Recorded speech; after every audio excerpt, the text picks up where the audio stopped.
Hi, it's Kathy Smith. Now, one question I get asked over and over again is it possible to have flat abs? My answer is always the same.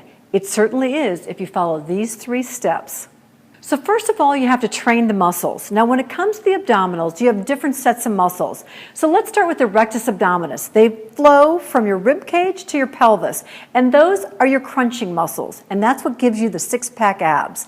Then we go to our obliques, internal and external, and they run along your waistline, and those are your twisting muscles. And those are the ones that whenever you do twisting motions, you use your obliques.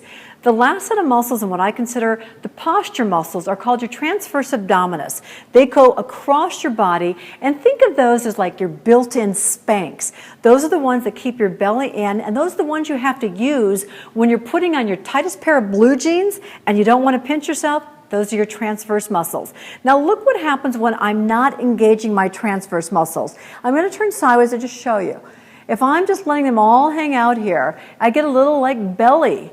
And what happens, it puts pressure on my lower back, and look at my posture. But once again, I start to engage those muscles even when I'm standing. So you don't have to be down on the floor to be working your abdominals. The second thing you need to do, once you work the muscles, now we have to burn off the fat. You have 2 types of fat, subcutaneous, which is underneath your skin, and something called visceral fat, which is marbled through your organs and through your muscles.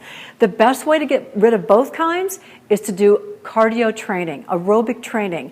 But you want to think about doing interval aerobic training, which means you're going to do bursts of high intensity working out, and then you're going to pull it back to a steady state.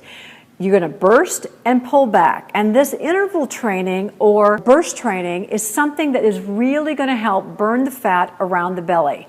The last thing, and probably the most important thing you have to do, is watch what goes in your mouth. So remember, calories count, and you want to make sure that you're having a good source of protein, lots of vegetables, some fruit, and staying away from refined carbohydrates and stay away from the sugar. And while you're at it, think about your drink. When you go through the day, don't be drinking those sugary, carbonated beverages, but instead, just fill up with water.